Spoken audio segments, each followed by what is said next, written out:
One day I'm gonna be everything I wanna be. I don't let it get the most of me. One day I'm gonna be free. I wanna be everything I'm gonna be. My future right in front of me. One day I'm gonna be free. I wanna be free. Then let me be free. From the depths of darkness, a voice emerges. A host with a fire burning in his soul. With a heart steel and a spirit unbroken. He rides on to his ready to claim his throne. Amidst the chaos and love, the thunderous roar. Insane wheels rise as a force to be reckoned with. Fueled by the power that only metal can bestow. He takes his step, refusing to submit. Insane wheels hear his battle cry. Metal and mayhem will never die. The whistles report he pays his way. More legend in the making, day by day.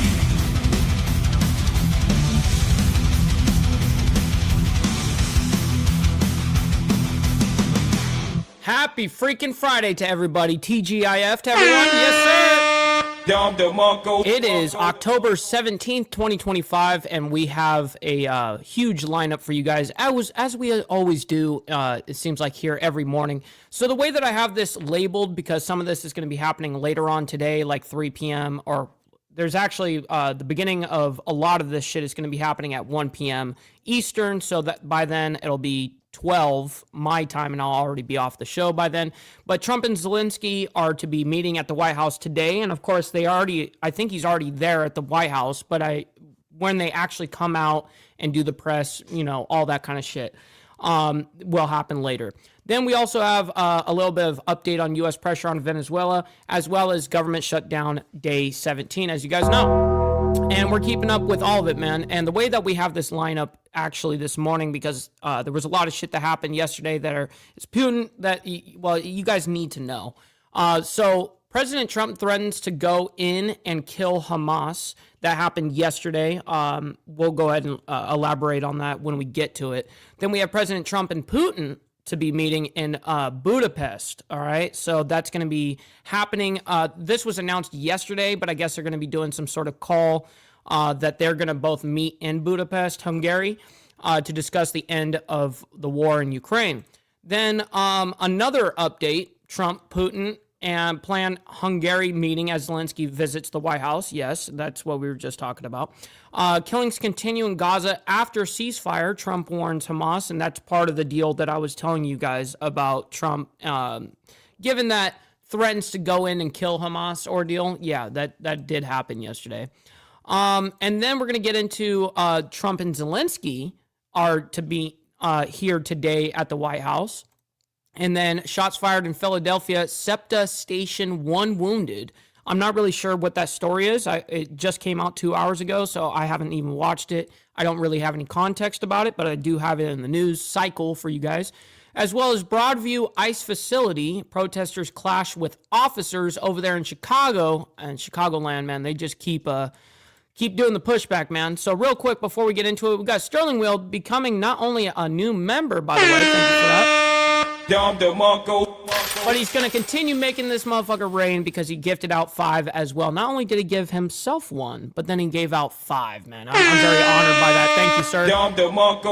Papa Penguin for 21 fucking months. Holy shit, by the way. Wow. Welcome aboard to Sterling Wheel. This place is amazing, and the folks are even more amazinger. I agree, bro. I agree. Huge celebrations.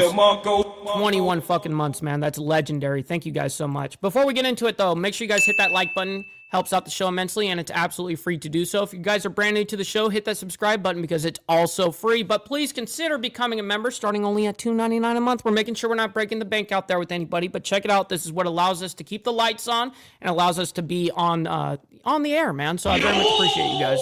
for becoming members, staying members. It's a huge, that's how we stay alive. Just end of story, man. I couldn't survive on even super chats, all of that stuff. Those are very minuscule compared to what we have as the membership. So I'm very honored by that. Follow my Instagram, a little side note, at BallValveTV, where I post everything behind the scenes of not only my life, but as well as the show, Millennial Food Time, and breaking news as we continue on. Make sure you guys follow me over there and direct message me. It's a great way to get a hold of me one-on-one. We also have a Discord server that Naomi will throw into the chat for you guys. Make sure you guys join up on that. Majority of us, I would say actually a huge majority of us, maybe 98% of us in the IWF family is in the Discord. If you're not in the Discord and you don't have a Discord account or whatever, make one. It takes you 2 seconds. And it would be great to have you guys in there. And we also have the down below in the link down the description below of any live video, we have that invite for you guys as well. So make sure you guys join up on that. Last but not least, all super chats, super stickers, gifted membership signups are, of course, going to be presented live onto the show and shouted out. But if you guys would like to skip that YouTube 30% brutal cut that they take from your hard-earned cash, we have these platforms right here that you guys can donate to. And, of course, I'll read out your donations like as if it's a freaking super chat. So what's great about it is I get to have all of it instead of having to split it with YouTube 30%, right, man? So, anyways, let's get right into the business, man. Good morning to everybody. We got Motobomb in the building as well as Naomi. Miss Lotus, good morning to you guys. Always appreciate you guys. We got Wildcard as well as a Grillipus. Good morning. We got Gary as well. Good morning, you guys. Jimmy Mack and Mountain Woman. Great to see you guys. Hopefully you're all enjoying your morning so far. Your Friday, your Thirsty Friday, whatever. What were we? Freaky Friday? We had something like that. We got Josephus. Great to see you. Great to see him. Give me a little tongue twister there. Rabbit of Chaos. Always great to see you as well in the chat. Appreciate you guys. We got Browns Boy. Yes, sir. Always appreciate you hanging out with us. We got Sage Outcast over there as well. Always appreciate you guys. Carney's Ride saying like, subscribe, and become a member. Yes, sir. Always appreciate you. KP, as well as Rob's neighbor. Yes, sir. Great to see you guys. All right. Let's pretty much get right into it because you guys are like insane in the chat this morning. We got 13 as well as Chasing Ghosts. Good morning. And fuck it Friday. Yes, I like that better. Bruh. I like that better. Fuck it Friday. All right. Let's get right into it. This is this morning's lineup as I, read out loud in the top of the show here. We're going to start off with President Trump threatens to go in and kill Hamas, and this did happen yesterday. Let's go and figure out what is happening. I want to take you out to this post here from President Trump. He actually just posted this on Truth Social a short time ago. I saw when he actually posted this yesterday, and I was like, oh, shit, motherfucker. He says, if Hamas continues to kill people in Gaza, which was not the deal, we will have no choice but to go in and kill them. Thank you for your attention to this matter. Like, holy fuck. As he is responding to the Hamas terror group executing Palestinians in Gaza days after that ceasefire with Israel did go into effect. Trump writing on Truth Social, quote, if Hamas continues to kill people in Gaza, which was not the deal, we will have no choice but to go in and kill them. Thank you for your attention to this matter. Now, among the bodies that are still in captivity, Omer Nutra and Itai Hen, who were murdered and their bodies taken into Gaza on October 7th of 2023. I do want to bring in Congressman Pat Fallon, a Republican representing the 4th Congressional District of Texas, to talk more about this. Thank you so much. I really don't need to hear what he's got to say on this, to be quite real. We already know that this is happening. Let's go ahead and go. We'll move on because, honestly, I don't need to hear what he's got to say. We have more updates regarding Hamas upcoming. So let me go ahead and bring that up for you guys now, actually. I'll just go ahead and do that. Let me go ahead and present this. Boom. All right, you're watching live. This is the latest update. Now, I'm Austin Westfall. My thanks to Mike Page. He's been on the desk with you the past few hours. I've got you covered for the next few hours as we wrap up the evening's coverage. Let's start things off with Fox News' Trey Yingst. He's reporting live from Israel. After releasing the bodies of 2 additional hostages overnight, Hamas says it now has handed over all of the remains it can locate. That means there are...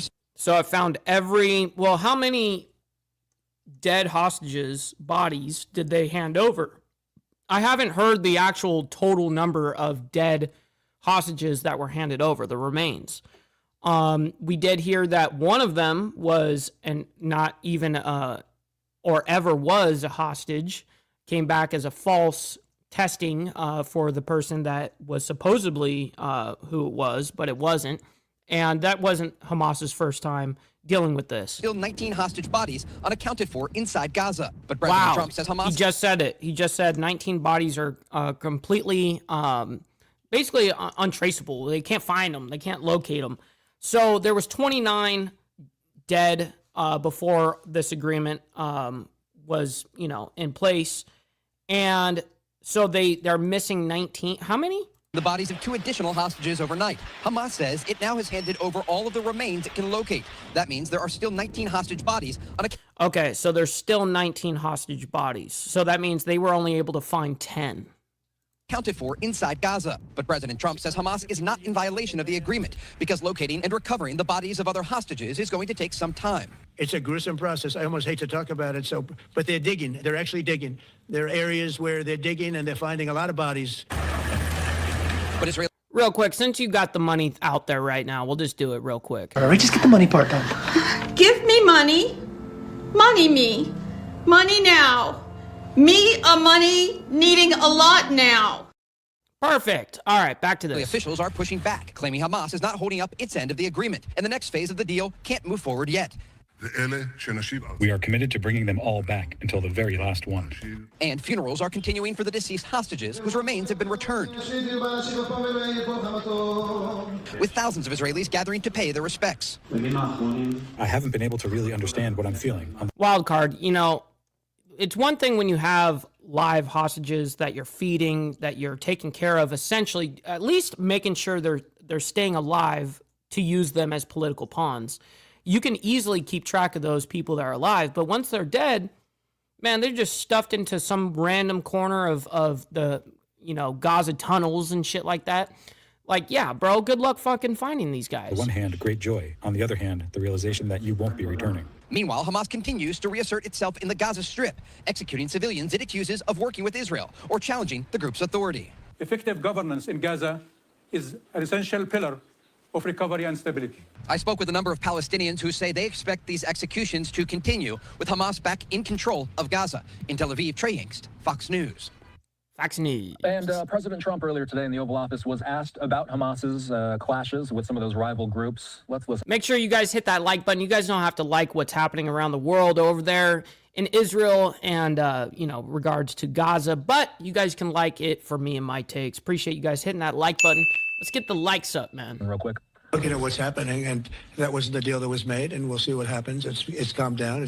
It's a tough neighborhood. We know that. We have a commitment from them, and I assume they're going to honor that commitment. I hope they do. And I understand they brought back some additional bodies today. It's a rough deal when you think of it, right? Very rough. We have our hostages back completely. We were very lucky with that. But it's a tough situation. Shit, Tiffany. Always appreciate you in the chat, by the way. Great to see you. They brought back bodies Happy today, Friday. so probably now.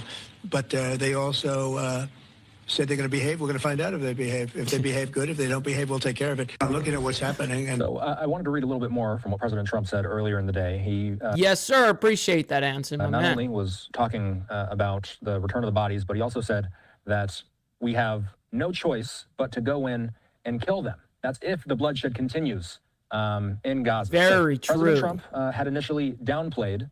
Yeah, just because their government, which is Hamas, agrees to something doesn't mean their soldiers or anybody else that's underneath the government of Hamas, their people even, that could be like exactly what you said, true believers of their cause, blah, blah, blah, and then they're not going to stop no matter what. Some of these clashes within the Gazan enclave. By the way, a live look at Gaza, the time, Israel Standard Time, 5:18 in the morning.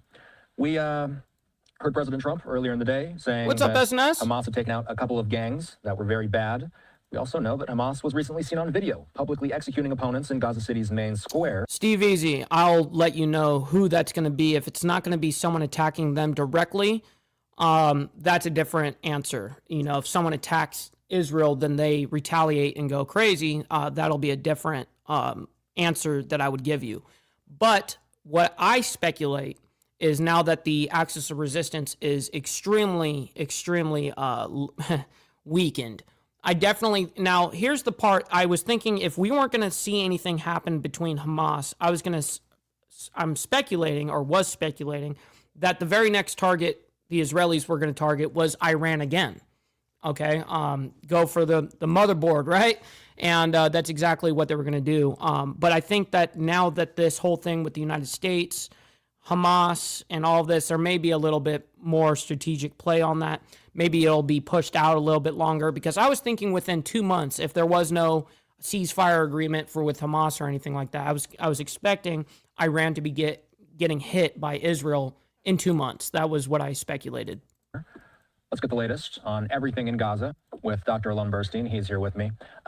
There's been so much discussion as of late that even though the ceasefire... I love this dude. This dude is really good. He's really extensive, so we're not going to listen to all of it because we got a lot to get through this morning. But I really do appreciate his takes, and he's got a lot of knowledge. Called, and even though the IDF has withdrawn to that initial line, there continues to be killings within the enclave. A lot of people have questions about who exactly Hamas is fighting with. How do you answer that question when people ask you? It's good to see you, Austin. And yeah, the situation is very complicated. And, a lot of people are thinking. My man Stacks in the building. Shout out to my man as well. Fantastic YouTuber, by the way. If you haven't already gone over to Chatting with Stacks, make sure you do. Subscribe to him. Naomi, do me a favor. Drop his link for me. The fighting's over. Why is there still fighting? And it's not just between clans. Oh, you already did. Boom, boom. There have been between reports of 5 and 9 Palestinians that were killed in Sajaiya in the northern parts of the Gaza Strip by IDF fire that is also associated, I will say, with these clan rivalries that we'll talk about in a minute. But the fighting is, the main war, so to speak, has come to a halt, or at least a pause. But then there's this infighting, and there's also these little clashes still happening with the Israeli military. What these clans are is basically 2 different developments. One is an older development in the Gaza Strip. The Gaza Strip historically is like a lot of areas that were very impoverished and suffered a lot of wars. The Gaza Strip suffered a history of occupation, both by Egypt and by Israel. A lot of times you have the development of strong clan-based connections that end up becoming, when there is lawlessness, warlords. We saw this in Afghanistan. We saw this in Iraq. We saw this in Syria. We saw this in Yemen, Algeria, Libya. He definitely has a face for radio, for damn sure. He's definitely not something fantastic to look at. It's definitely not We got Hardwire in the building. Shout out to my man. Also another fantastic YouTuber. Make sure you guys go over there and subscribe to him as well. Always appreciate you, my man. Areas like this. So there are some clans, like the Dormush clan in Gaza City, like the clan that is somewhat affiliated with Rami Halas and others in Han Yunis, that is more really an older clan that was a rival of Hamas 20 years ago, sort of went dormant and then reemerged now in this era of lawlessness during the war. Then there's another version of clans, and the biggest of these is the most famous one, the Abu Shabab clan, that is operating in Rafah, and that is also known as the Popular Forces. That's different. That is, Abu Shabab was, to be frank, a local criminal, a local thug, who, under the cover of the war in the last 2 years, and specifically the lawlessness in Rafah, because Hamas was kicked out of Rafah, Abu Shabab amassed around him a militia, and that militia ended up being affiliated with the Israeli military. Sometimes more explicitly, sometimes actually cooperated with them, handed over Hamas operatives, received extra surprise. Great to see you. Happy Friday. Sometimes more implicitly, they agreed. Look at these insurgents. To secure trade routes that the IDF said they'd secured. In turn, the IDF turned a blind eye when they would rob some of the aid or things like that. So we have these 2 different versions. Some of these are really old-based rivalries with Hamas that Hamas is now trying to just take advantage of in order to take out. And some of these are actually new organizations that have started cooperating with the Israeli military that now Hamas is trying to both take revenge on. But you know what, Josephus? I definitely have it. I got plenty of it, and I ain't smoking it. What am I doing? What am I doing? Oh, let me fix this. Okay, now it feels ultra good to be a G. Denied. All right, back to this. Also to ensure that they don't get too strong in the Gaza Strip. There's been accusations from the Hamas side that some of these groups are in some way working with Israel. Is there any merit to that? Absolutely. I will say, first of all, again, there are some groups that openly say that. The Yasser Abu Shabab group, the group that is operating in Rafah, which is, again, this area down here, that the Israeli military still entirely controls. Yes, correct, which is the southern region of Gaza. And Hamas doesn't really have a presence there. He amassed a militia around him. Some reports said 300 members, some reports said 1,000 members. They openly cooperate with the Israeli military. They openly secure trade routes for the Israeli military. They also openly said that they were going to cooperate with the Palestinian Authority. And they said they even had public announcements that they were calling on Palestinians to volunteer to join their security establishment and receive 3,000 shekels a month, 5,000 shekels a month for officers. That's between $1,000 and $2,000 a month. That's a lot of money. That's clearly coming from Israel. That militia does not have that kind of money in the Gaza Strip. So some of these openly operating with Israel. And very interesting, one of the things that we've seen also, and this relates back to what I said about the Israeli military carrying out airstrikes in Saja'iyah. Saja'iyah is in the northern parts of the Gaza Strip over here. So the Israeli military is controlling an area known as the Yellow Line and really controls this area. Everything from here to Israel is controlled by the Israeli military. And there were some reports just north of Gaza City, well, just into Gaza City. Reports of Palestinians because Gaza City is actually more northern. Approached the Yellow Line and then were taken out by the Israeli military. And 2 days later, it was reported that the reason the Israeli military attacked them was not because they were posing a threat to the Israeli soldiers. It was because they were posing a threat to a Palestinian militia that the Israeli military is allowing to stay in that area that is under still the Israeli military's control. Israel has an interest in developing these militias. So a more cynical approach would be that the interest is to cause an uproar of almost civil war within the Gaza Strip again. Which is kind of happening. You know, those executions that we may or may not have saw on social media, because I didn't show the executions on my YouTube channel. You can't do that. But you can do that shit on social media. And I realized that it's not just Hamas doing that to Palestinians. It's a different insurgent group or whatever the case is. I forget what they're actually called. But basically Hamas is like doing this like internal war with this other insurgent group. And I forget what they're called, man. But nonetheless, they were accused of giving intel to the IDF, giving intel, you know, those kind of things, right? Hamas. A less cynical approach would be as some sort of vision for a day after plan to say there needs to be a rival force in the Gaza Strip that is not made up of Hamas. One thing you are awesome, Agrillipus, and so are you, Naomi. Make sure you guys hit that like button. Make sure you get the likes up, man.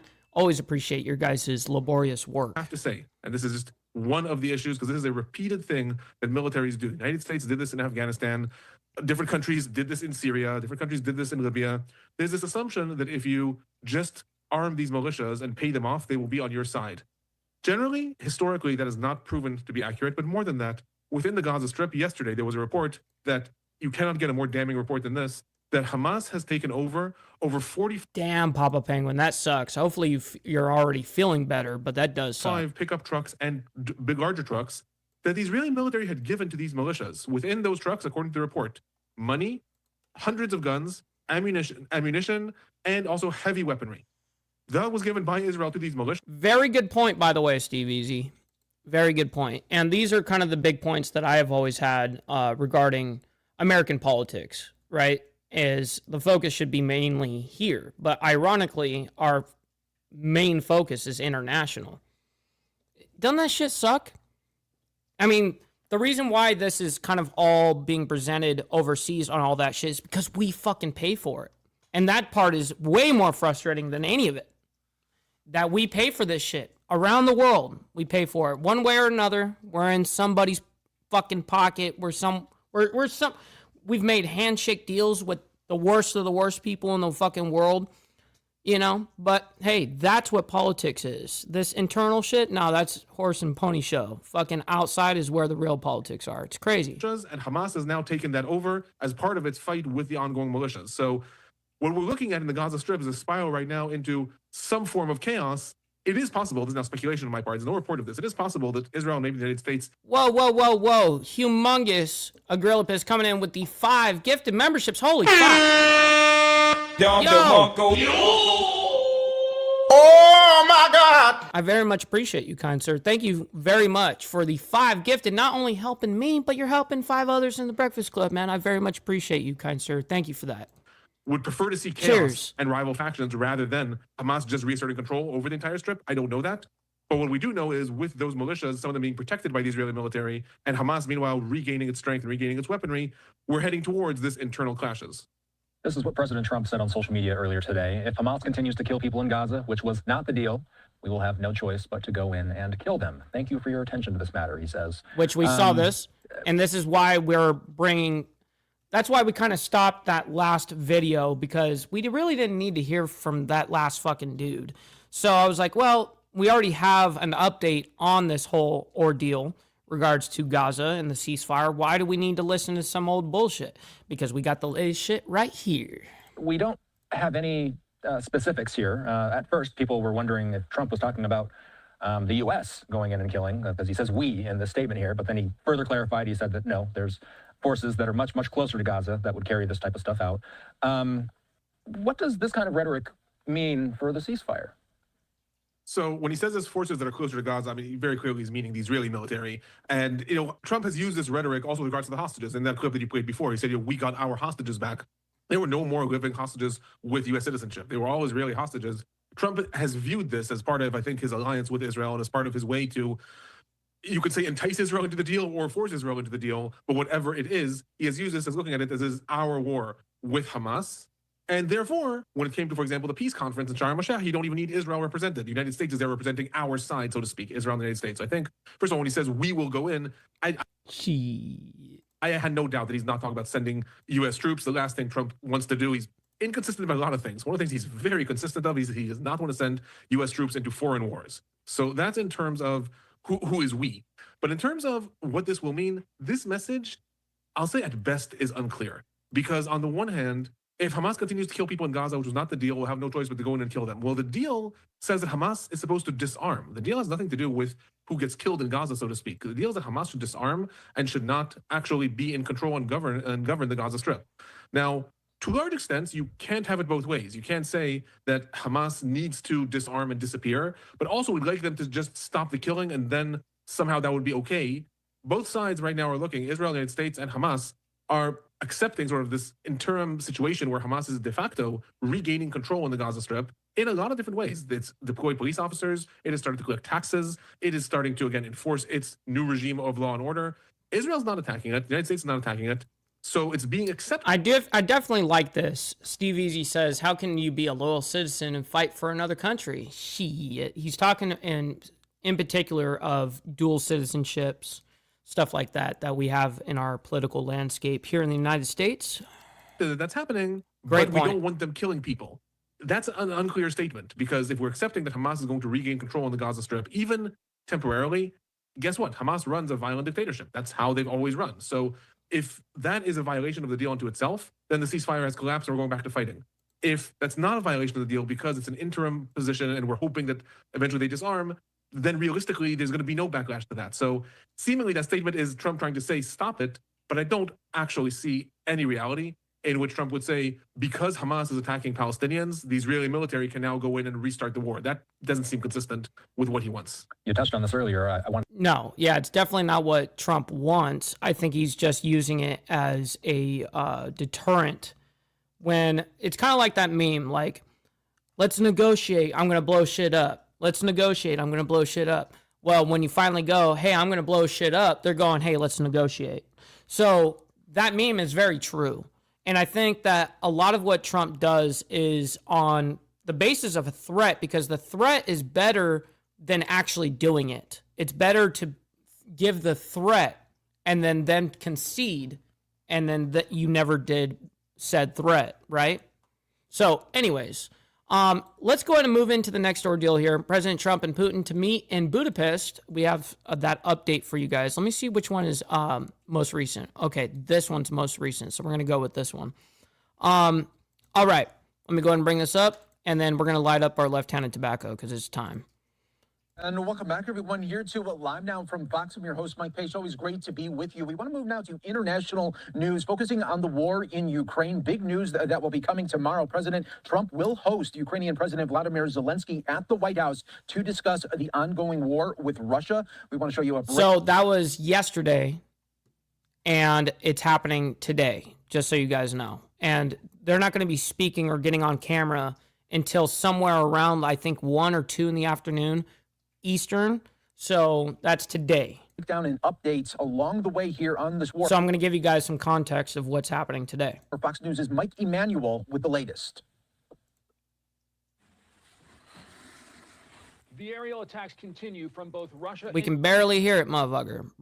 Turn that shit up. Ukraine as the conflict between the two nations drags on. President Trump campaigned on ending the war in Ukraine, but so far that peace has eluded him. They're going into the 4th year, and I want to see it stop. Through phone calls and face-to-face. What's up, Jeremy Ryan? Shit, great to see you in the chat, man. Hopefully you're enjoying your Friday morning so far. Meetings, President Trump has been working to bring both sides to the negotiating table.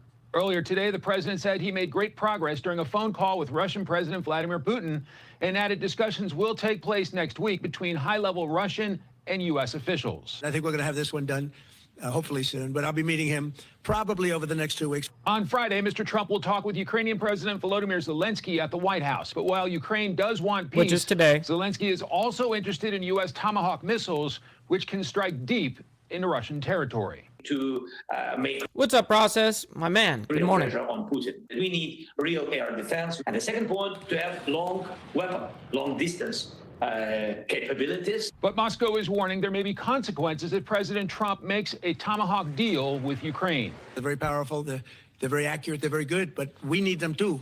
So I don't know what we can do about that. President Trump says if next week's meeting between U.S. and Russian officials goes well, that's our shit. And if you want them, Zelenskyy, listen, you can buy them at full fucking purchase price. How about that? You can go ahead and buy them. You can absolutely buy that shit, but us just handing this shit over to you, get the fuck out of here, dude. You're gonna buy that shit. That's what I would say. Buy that shit at full price. Putin will meet in Budapest, Hungary. In Washington, Mike Emanuel, Fox News. All right, Mike, thanks so much for those updates. We want to continue to talk on this topic. Big updates will be coming tomorrow. I have an update on that, by the way, there, Christopher Collins. It's coming up. We have some interesting shit over there at Broadview ICE facility. Protesters clashed with officers just an hour ago. Yeah, don't worry, I got it. So it's coming up here in the news. For us, we're going to be presenting it. Preview Zelenskyy at the White House, and then also talk about some of the negotiations along the way as well. So let's bring in our next guest to help break all of that down. Let's welcome in Davis Richardson, the CEO of American Ukrainian Strategic Partners. Thanks so much for being here with us, Davis. I actually don't need to hear your breakdown there. We're going to move on because we have another update that happened this morning regarding Zelenskyy at the White House. So that's why we're going to cut him off. And we're going to go right into this one.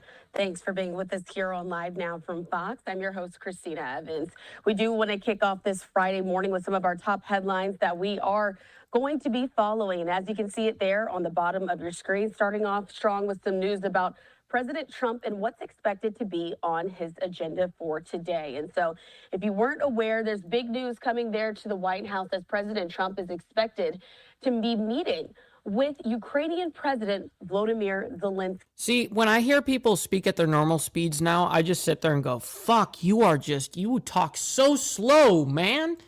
Like I thought I was the one that smoked left-handed tobacco. You know what I mean? Bruh.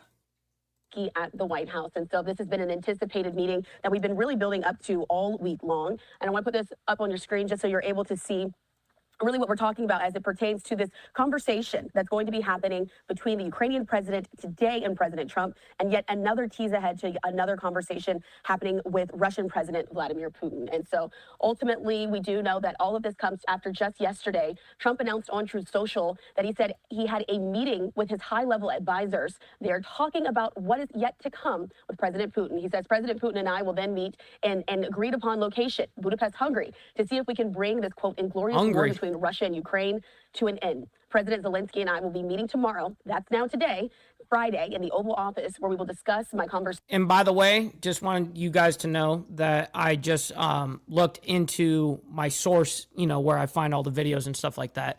And I guess, so Republican House leadership on the shutdown, Johnson says Dems are being ran by the mob.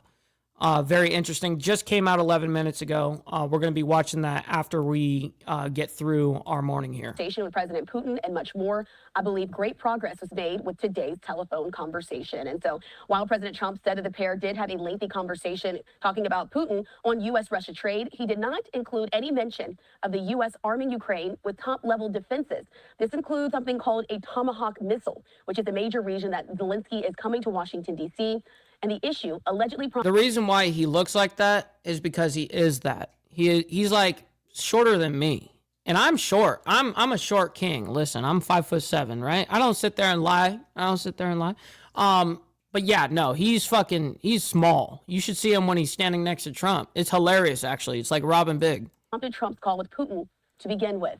And so earlier this week, President Trump said that he would need to speak to Putin to see if he wants to have the Tomahawks going in their direction. But we do know that acquiring some of these missiles is a top priority for Zelenskyy, as the sophisticated weaponry would then be able to reach far beyond Moscow and could change Ukraine's ability to hit not only more Russia's military complex, but also its oil industry, which largely funds its war chest. And so the announcement of this Trump-Putin meeting comes just hours after Russian missile strikes and drone strikes were striking cities in Ukraine just yesterday. And so it's been a top priority for Zelenskyy on this current trip here to Washington, D.C. to make sure that he is able to secure weaponry in this fight. And so what we want to do... So he's just coming here to beg for money.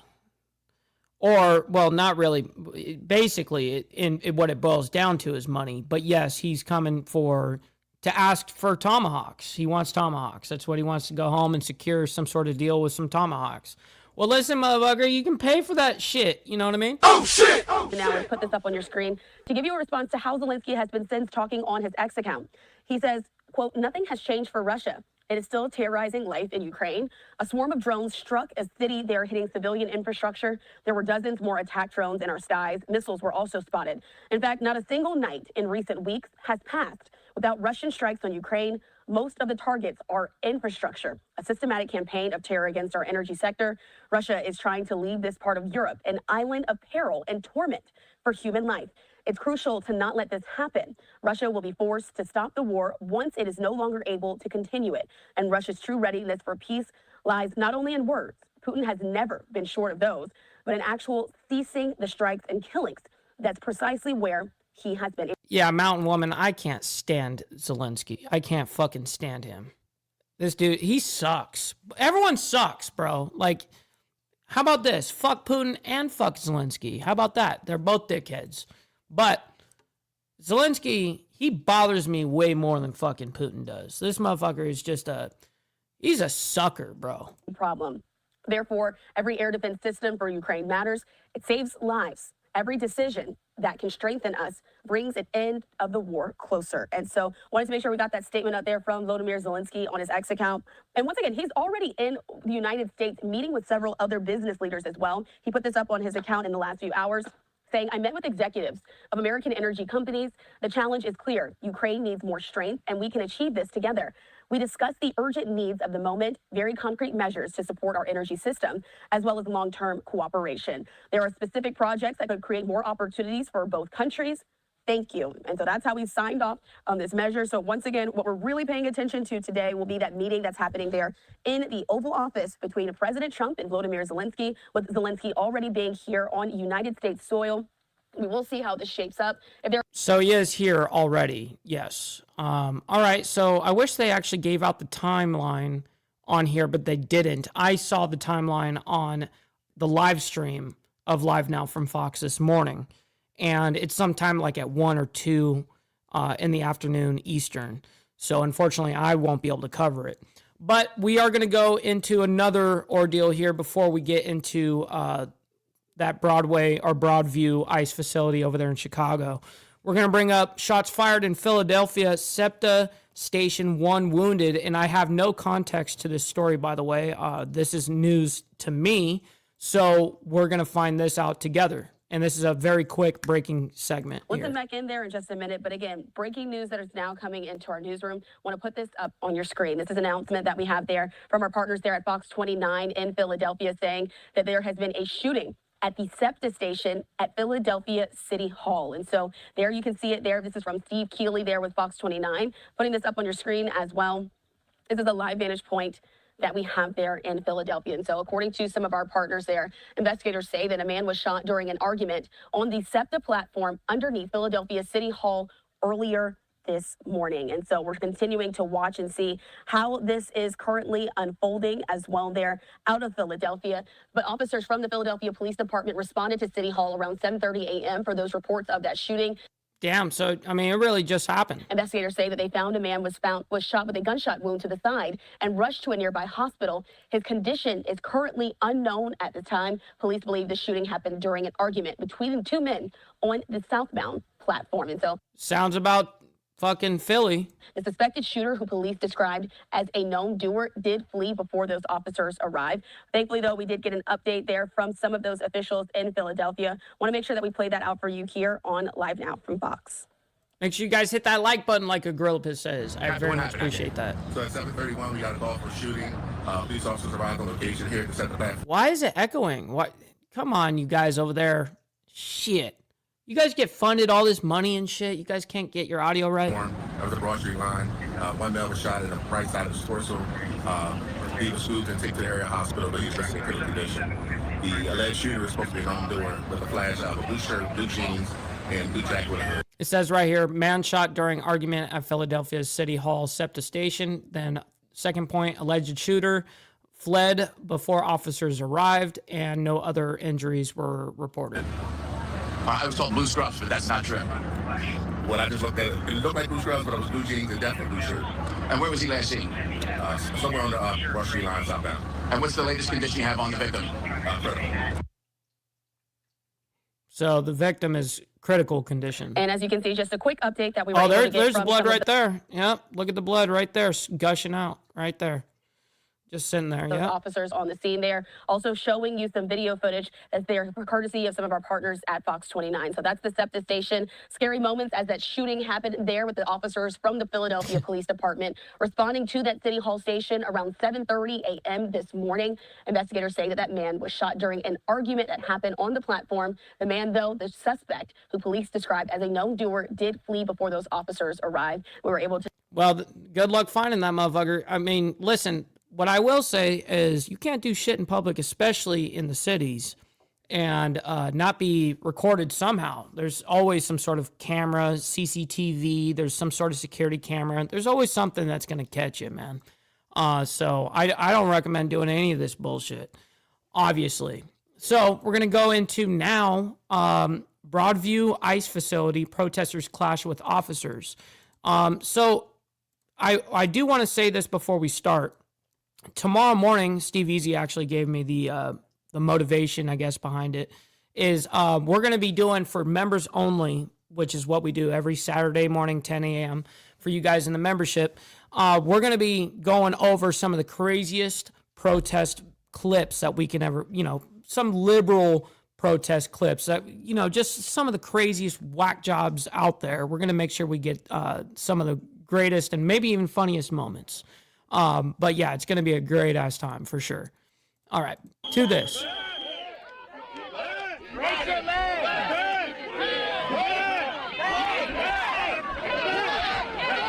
You know what? Because they're actually doing the movements, I'm not going to have this sped up. I'm going to have it look normal.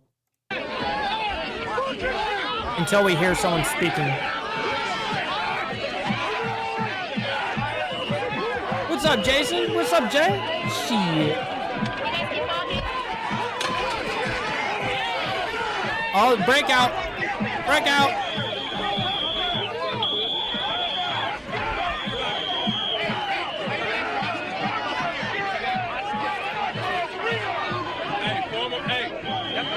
I got you.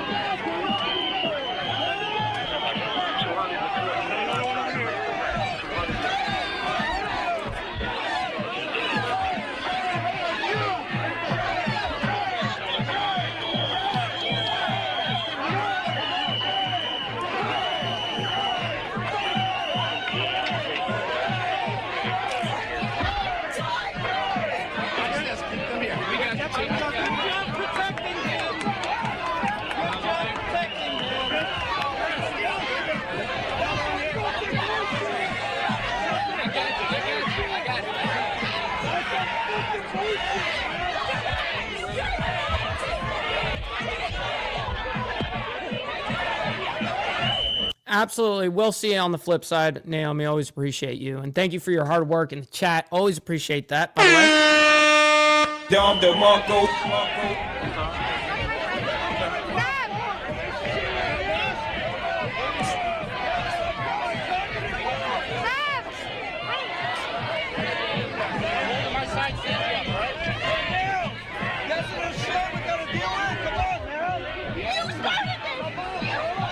You started this. You're not going to win.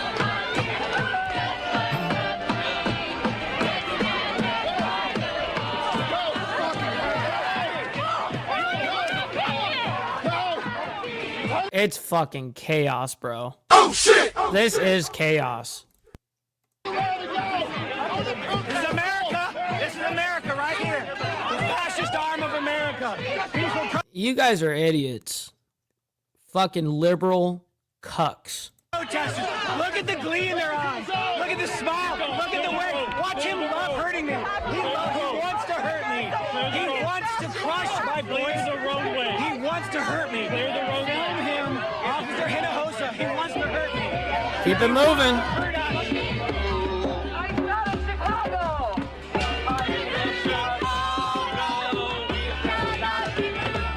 It's always the white liberal, bro. They are the most dangerous people to our fucking country. The white liberal women, white liberal men, they are fucking the worst demographic of the United States. The worst.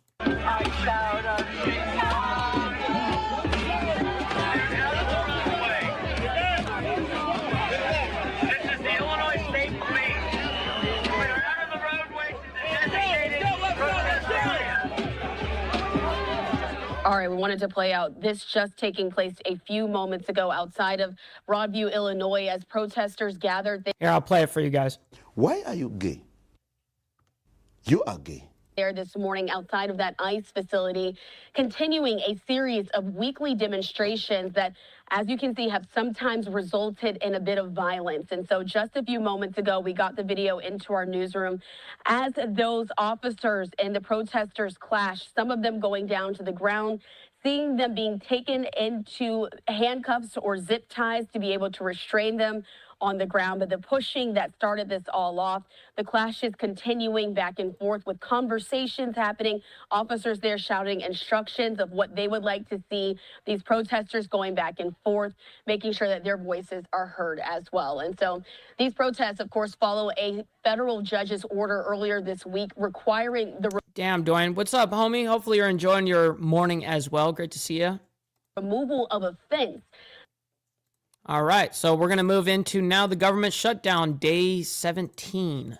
All right, let's go ahead and bring this up for you guys. This will be our final for the morning. And stick around, make sure you guys, this is going to be a little lengthy. We're not going to listen to all of the questions and all of that because it can be a little lengthy. But we will be ending off with this story today. Make sure you guys also stick around because we're going to be rating a friend of the channel, of course. What we do at the end, it's always a great time. So anyways, here's day 17.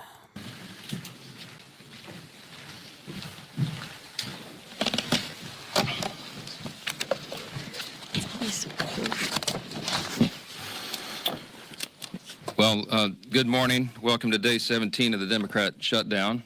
I feel like on a day like this at the end of another... What's up, Brother Lee? Hopefully you're enjoying your morning. Great to see you, by the way. Happy Friday. Another long week. I just feel like we ought to apologize. I hate that we have to do this. I don't want to be here any more than you do talking about this subject. It is so difficult to be a happy warrior when you know that so many millions of American people are suffering, being made to suffer unnecessarily because of the Democrats' political games. If you're keeping count at home, we're on day 17 of the shutdown. The Democrats have now voted for the 11th time to keep the government. Damn, they've done 11 fucking votes on this. Wow, 11. God damn. And they're still voting no. Closed 11 times now. They've refused to just do their basic job, get the government going again, making sure that federal employees are paid, that our troops are paid, Border Patrol agents, TSA agents, air traffic controllers, and everyone else who relies upon the vital services of our federal government. They're being denied that because Democrats in Congress are playing games. And right now, to add insult to injury, if you're paying attention at home, you also need to... Also, if you're paying attention at home, you guys would hit that like button. I very much appreciate that. Thank you, guys. Make note of this. Yesterday, the Senate Democrats took it a step further. They rejected a standalone bill to fund our nation's defense and pay our troops. They voted it down. So they voted down to pay the troops that are serving this country. Well, it doesn't matter that you voted down because the Department of War is going to be paying for it. So paying their check anyways. So good on Trump for actually making sure that our troops don't go without, because that's insane. Fuck all the rest of these politicians and all the federal bullshit. But regards to our troops, yeah, they don't ever deserve to be not receiving a check, ever. Why is that so noteworthy? Well, the bill was passed out of committee in the Senate with broad bipartisan support. And yet, the Democrats still engaged in a stunt on the floor, and they rejected it. What's up, Zip Tie? Good morning to you. Now they are on record specifically and exclusively to block the paychecks of the troops, to block the funding of our national defense in a very dangerous moment in world history. It is absurd to us. Leader Thune said this on the floor, on the Senate floor after that vote. He said, quote, that one vote demonstrates just how fundamentally disinterested Democrats are in supporting our troops and providing for our common defense. Yes, that is exactly what we saw. And I suspect that if they were here today and it was on the floor, they'd do it once again. Now, tomorrow, the Democrat leaders are going to join for a big party out on the National Mall. They're going to descend on our Capitol for their much-anticipated so-called No Kings rally. We refer to it by its more accurate description, the Hate America rally, okay? And I'm not sure how anybody can refute that. If you think about what's going to happen here tomorrow, you're going to bring together the Marxists, the socialists, the Antifa advocates, the anarchists, and the pro-Hamas wing of the far-left Democrat Party. That is the modern Democratic Party. That's where they've gone. And the Hate America rally is the common theme among all those groups. Listen to the language they use themselves. Many of them don't like living in America. They hate capitalism. They hate our free enterprise system. They hate our principles. They hate the ideas that we come in to work every day to fight for, to preserve, in the greatest nation in the history of the world. They hate the idea of individual freedom and limited government. They hate the idea of the rule of law. They fight against it all the time. They hate the idea of peace through strength. They lobby against it all the time. Individual freedom, limited government, the rule of law, peace through strength, fiscal responsibility, free markets, human dignity, the things that lead to human flourishing, the things that made us the greatest nation in the history of the world. They're opposed to law enforcement. They're opposed to military, and their votes show it over and over. That's the collection of voices that you'll hear tomorrow that the Democrats will go out and raise their hands with and cheer with. And some of these people are so blinded by their hatred of President Donald Trump that they can't find one reason to celebrate America. Orange man bad, always. Or all that we've accomplished and continue to accomplish under this new administration. Now, obviously, every American has every right to exercise their First Amendment freedoms. I'm personally a big advocate of that. I spent the first 20 years of my legal career in the federal courts before I came to Congress defending the right to free speech. They have the right to do it. Republicans, by the way, are the party that fights to maximize your liberty. And we believe, just as our founders did, that every American has been endowed by God himself with unalienable rights, and that includes the rights to life and liberty and the pursuit of happiness. But tomorrow... What's up, Brother Frank? Good morning and happy Friday. Tomorrow, this rally is not about freedom. It's about the opposite. For many of our Democrat colleagues, tomorrow is about creating really a spectacle. That's what they've been doing here every day of the shutdown, with their little TikTok videos and their publicity stunts, and they're going to do it in a much larger venue tomorrow. And as the shutdown drags on, it's becoming increasingly clear that this spectacle is the reason the Democrats have refused to reopen the government. Just read a sample of the materials that this organizing group has circulated far and wide about the event tomorrow. They distributed talking points cheering on the shutdown. I mean, they're urging this on. They love this. They're cheering on Chuck Schumer's decision to close the government, and their lead organizer said this. This is his words, not mine. Quote, "He hasn't surrendered yet. I call that progress." Maybe that's what led Chuck Schumer to say that every day of the shutdown gets better for us. That's what he said. Since then, Democrats have had their 7th, 8th, 9th, 10th, 11th opportunities to reopen the government, and they have obeyed the mob. They have listened to that. On Wednesday, this is pretty ominous. I don't know if anybody's reported on this, but you should. The lead organizer... So there's the whole Johnson says Dems are being ran by the mob. Of tomorrow's event issued an open threat to Democrats in Washington. And this is what he said, quote, "The cavalry is coming in on October 18th, and they're either going to be celebrating you or they're going to be calling for new leadership in the Democrat Party." Now, I know who heard that. Chuck Schumer heard it. Hakeem Jeffries heard it. And their actions and their votes show that they are taking that as an order. evidently, they've decided it's more important to show a fight to President Trump and appease this mob than to reopen the government and ensure the American people are taken care of. It's a binary choice right now. I love how this chick right here is just staring straight into, like, I can't tell if she's staring right at the camera or she's staring at a teleprompter or something like that, but she is just staring at it. I just can't help but point it out. And to the surprise of literally no one, Chuck Schumer confirmed yesterday that he'll attend tomorrow's rally. Of course he will. He gave an impassioned speech on the Senate floor. He urged his colleagues to stand with him and fight against President Trump. The fight is absurd. Senator, you've been in office for 44 years. I'm looking at you, America. You've been in Congress longer than that, but you've been in Congress for 44 years, and everybody clearly understands what's going on. You're holding the entire country hostage to protect your own political career. I mean, no one can deny that. And what you're doing is absurd. You're demanding $1.5 trillion new spending instead of the clean, totally nonpartisan CR that you yourself voted for just 7 months ago. The whole charade is obvious.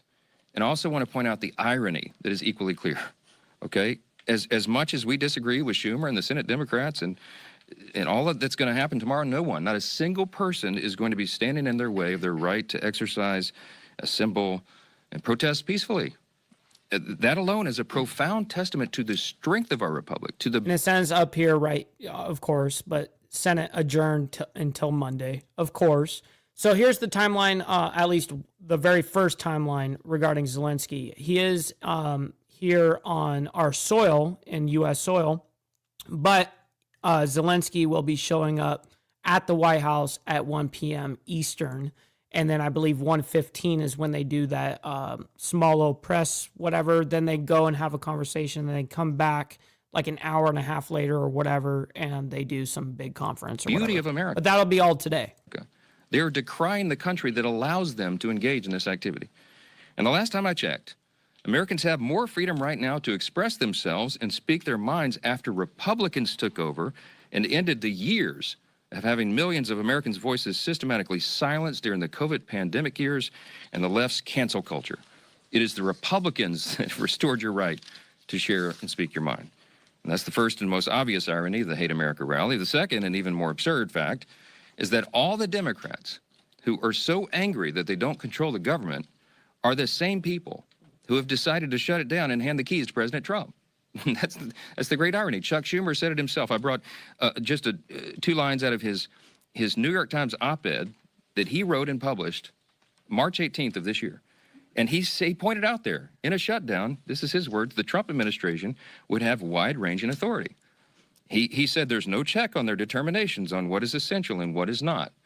Chuck Schumer put it in writing and published it. He knew this scenario, and he is the one that has decided to hand the keys to the kingdom to President Trump. When he shut down the legislative branch, the chief executive... Chuck Schumer is such a joke, too. ...has the authority to make the decisions in the executive branch. He has no choice. They have turned off the funding streams, and they have to... Be safe out there, Brother Steve. We'll see you for members only tomorrow. ...to triage the situation with federal spending. Everybody on the mall this weekend should recognize and remember who's responsible for taking the reins of Congress and handing them to President Trump. It's Chuck Schumer. He's the one that's done it, and he can make it stop tomorrow if he had the courage to tell you the truth. But he's incapable of telling the truth right now, and he's doing something that's unprecedented. Never in the... Well, he is definitely drank the far left's Kool-Aid. History of Congress has a party shut down the government over a clean CR. This is an unprecedented event, and it's inexcusable. And it's Chuck Schumer who's making the decision to keep the government closed. And until the mob and Bernie and AOC and the rest of the socialists give him permission to reopen the government, we're afraid that Americans are going to continue to suffer at the hands of Democrats' political games. I doubt Americans will hear that on the protest days tomorrow, but that is the truth. And it's why Republicans are here and will continue to be here every single day, sharing the facts with... Man, the big protests are supposed to happen across this nation tomorrow, theoretically, which is going to happen. But it's crazy how they call for a specific day, and it's very it's just interesting to me how they work. But maybe we'll even cover a little bit of that tomorrow while we're in members only, if any kind of crazy or radical shit happens by that time, which may not happen by that time. 10 in the morning on Saturday, they're probably still sleeping. They're not going to be like protesting out there until like 3 or 4 in the afternoon. Well, who knows? But I'm just saying. The American people for as long as it takes. In just a moment, you're going to get to hear from our dear friend and colleague, the chairman of our Armed Services Committee, Chairman Mike Rogers of Alabama. As I mentioned at the top of their remarks, Democrats have voted 11 times now to block the paychecks for our troops. And we have a duty to support those men and women who defend. Yeah, it's all through Google. So if you have your PayPal linked to your as a payment option on Google, then yes, you can. Our country and all the rest of us, and the Democrats are failing our brave heroes. Chairman Rogers is here to tell you more about that and the other grave implications for our national defense and our military readiness. I'm happy to introduce him to you right now. Chairman Rogers. Thank you, Mr. Speaker. I appreciate that. I appreciate all of y'all. Roll Tide. I'll being here and focusing on what this means for us. We are very fortunate that President Trump found a way to pay our troops this Wednesday on their payday. For those of you who aren't aware, this country has never, for the last 148 years, because of congressional inaction, failed to pay the troops on time. 1877 was the last time. That would have happened this Wednesday, but for what President Trump did. I do want you to know that option is not going to be available in 2 weeks for their next paycheck. We had 2 million service members that were able to get paid this week because of President Trump's creativity. And these are families that are serving around the world, many of them in very unfavorable conditions, making huge sacrifices for our freedom and safety. I think we all agree on this. I don't think anyone, at least who he's talking to, I know he's not just talking to this room, he's talking to the American public. But I think that anybody with any sort of decency for this country would not want our troops to go without. It's insane that anybody would advocate otherwise. And most of them live paycheck to paycheck. Most of them have less than $3,000 in savings, and 1 in 5 of them only have one source of income. So this is very real for these folks. Now, the 500,000 civilian federal employees, they're going to miss their first paycheck next week, and then the rest of them the week thereafter. This is going to get really painful for a lot of civilian employees. Obviously, I think about the DOD civilian employees, but throughout the federal workforce, people will start missing their first paycheck next week and the week after, and it is solely at the feet of Chuck Schumer and the Democrats in the Senate. This body has passed a funding bill that just continued the Biden budget for a few weeks while we negotiated, and it's the Democrats who have decided to shut this government down. Another consequence that we're dealing with, we were just informed last night by the National Nuclear Security Administration, the group that handles and manages our nuclear stockpile, that the carryover funding they've been using is about to run out. They will have to lay off 80% of their employees. These are not employees that you want to go home. They're managing and handling a very important strategic asset for us. They need to be at work and being paid. Other things that some of our civilian and active duty employees are having to suffer is they don't get to do routine medical and dental care when they're in a shutdown. They don't have tuition assistance when they're in a shutdown. If you're in a... Shit, sounds like the rest of the country. Go to the emergency room. Get a permanent duty change of station that's occurred during the shutdown, you're just stuck.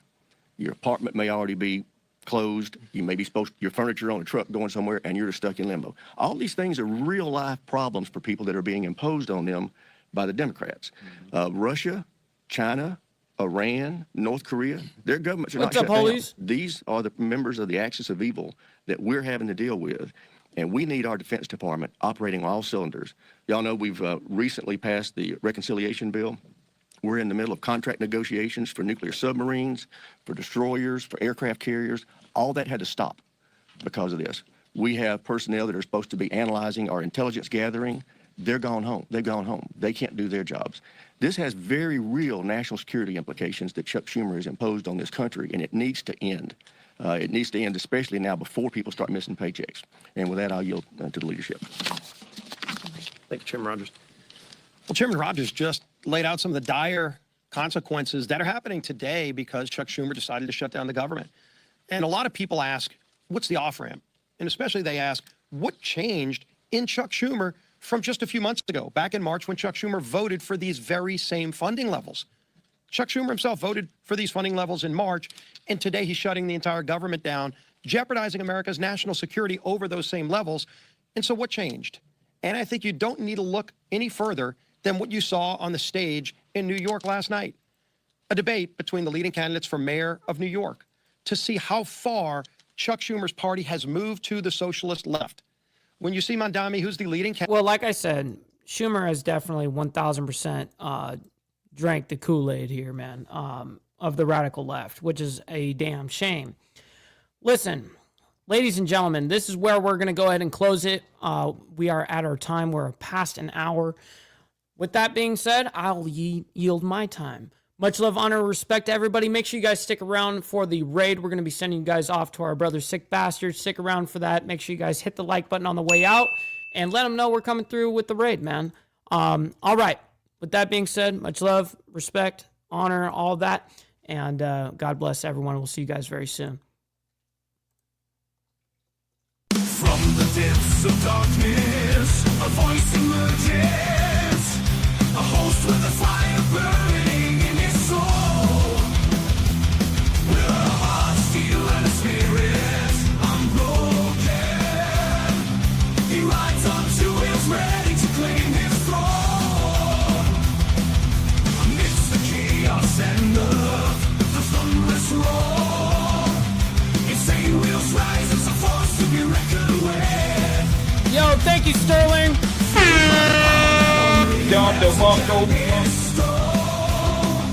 He takes his step, refusing to submit.